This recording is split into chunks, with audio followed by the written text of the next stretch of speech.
We are now on the 33rd Sunday in Ordinary Time, Year C, and today's Gospel is from the beautiful and the wonderful account of the Gospel of Luke, chapter 21, verses 5 to 19.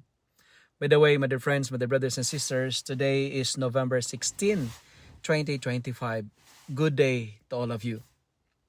In today's Gospel, Jesus gently confronts the disciples' admiration of the temple's beauty. Unlike the disciples, many of us, including myself, were captivated by what was magnificent, beautiful, solid, and seemingly permanent, right? Yet Jesus reveals a sobering truth. Everything man-made is temporary. My dear friends, remember this.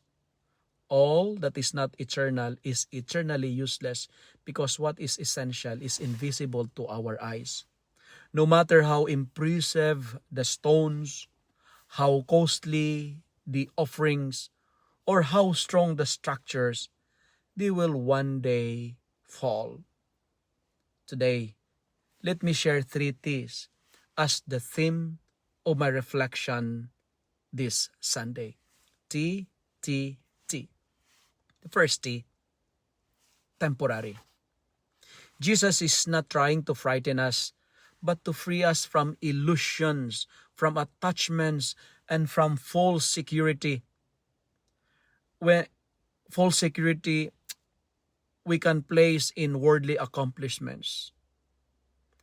Everything is vanity and one day will turn to dust.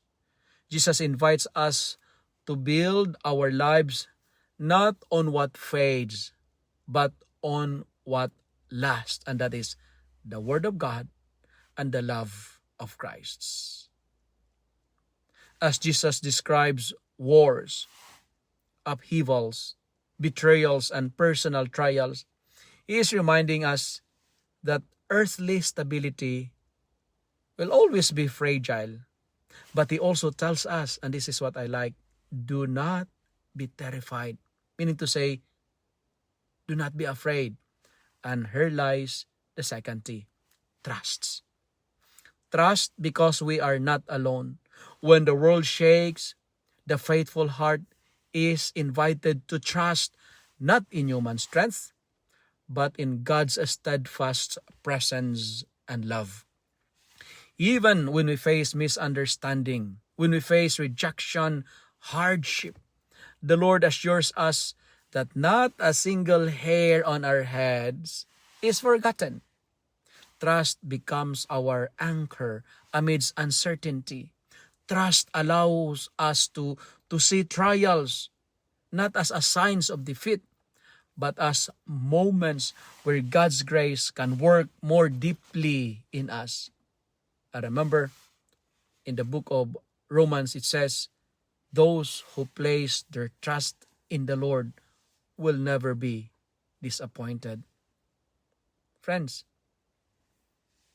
whom do you place your trust? Whom do you trust? And finally, Jesus offers a promise that becomes the third T, and that is tenacity.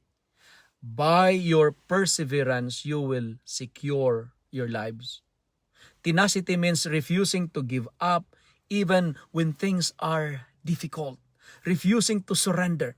Therefore, keep your focus on God. Fix your eyes to Jesus because tenacity is the sacred resilience to remain faithful even when faith feels costly. Tenacity is choosing prayer over despair, choosing goodness over anger, and choosing sacrifice over comfort. While everything around us may crumble, the soul, the person that perseveres in Christ stands firm and strong. Tenacity does not come from our own strength, but from God who sustains us in every trial. And in the end, it is this persevering faith, not the structures we build, not the money we earn, not the personal connections we have, that leads us to true and lasting salvation. My dear friends, My dear brothers and sisters, everything is temporary. Therefore, place your trust to God. Because when we place our faith in God, we will be ended up triumphantly because of our unwavering determination, which is I called tenacity. Have the ability to keep going despite the difficulties and persecutions, and never give up, because we are not alone. God is with us.